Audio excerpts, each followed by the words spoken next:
The 9 Circles of Hell describe several different layers to the afterlife with increasing severity of punishment.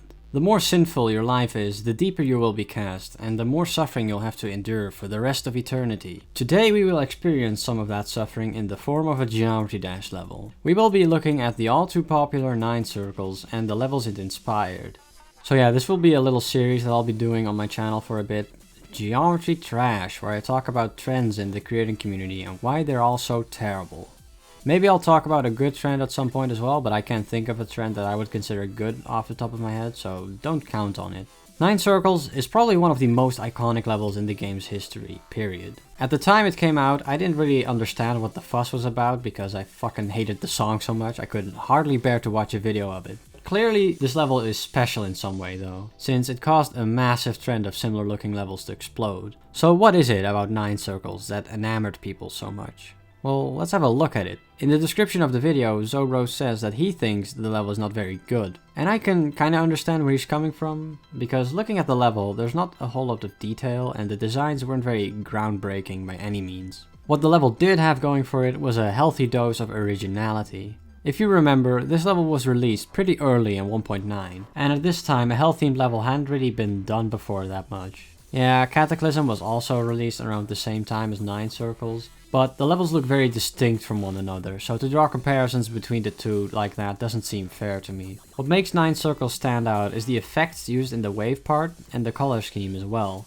The level is predominantly red, but there's also some hints of yellow that make the level pop out much more. Another thing you have to consider is that the wave was just recently added into the game and it quickly became a fan favorite. So 9 Circles would become the level to turn to test your wave skills. Today the level might seem pretty straightforward, but back then this level was considered a hell of a challenge because people didn't have a lot of time to practice the wave yet.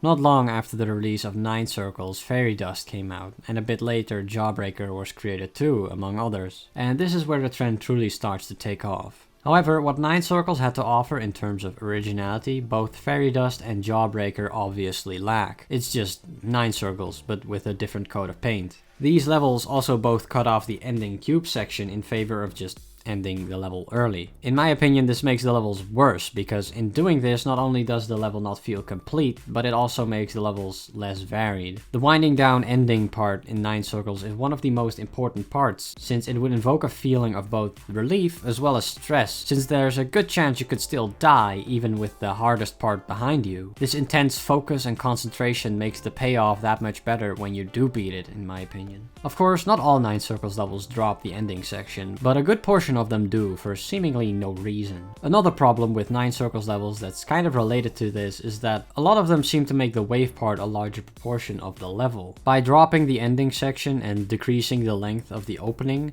some 9 Circles levels are up to 70% wave, while the original was only about 40% wave. All of this ties back into the point of unoriginality. Having 70% of your level look identical is a lot worse than just having 40% being that way.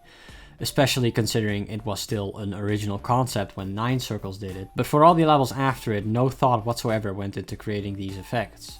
It was just a cut and paste job. Of course, not all 9 Circles levels are created equal. They don't all make these weird decisions that just make the level worse.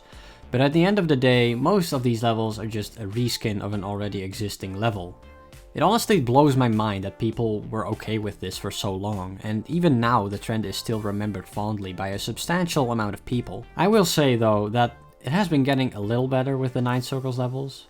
Bowser Vortex, for example, was actually an interesting take on the 9 Circles formula, and even though it has its flaws, I would still consider it one of the best 9 Circles levels out there, simply because the competition is so lacking. Of course, other people picked up on this as well, and soon after Hyperparacosm and Arctic Lights were created, which just do the exact same thing. Luckily, these levels have not been rated though, and I'm fairly certain they never will. Maybe this will finally put the final nail into the coffin of the 9 Circles trend. That's not to say I'm against new 9 Circles levels being made, but I don't just want to see a recolor of a level I've already seen before.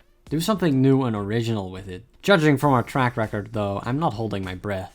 So there's one more level to talk about in this series, which is the official sequel to 9 Circles, namely 9 Circlex. which is a brilliant name by the way. This level is okay when it comes to visuals, but it's nothing special. I think for the first wave part they stuck too much to the original formula by using the exact same blocks, but they took out the pulsing effect, which is kind of unfitting in my opinion. The second wave part is better and a bit more original, but it's still not that impressive, I think. The gameplay is absolutely horrendous though, especially the ball part is extremely buggy, and I'm pretty sure you can't actually pass 64%. I tried completing the level in practice, but it's just broken, and it wouldn't let me pass no matter what I did. I don't know what causes this, maybe it's only impossible on 60 Hz or something, but either way, it's fucking awful. So yeah, that's a bit of a shame, especially considering this was supposed to be Zobros' final goodbye to the game. And that's about it for the 9 circles trend. Make sure to comment down below what you think, whether you agree or disagree with me, and let me know if you like the idea for this series as well.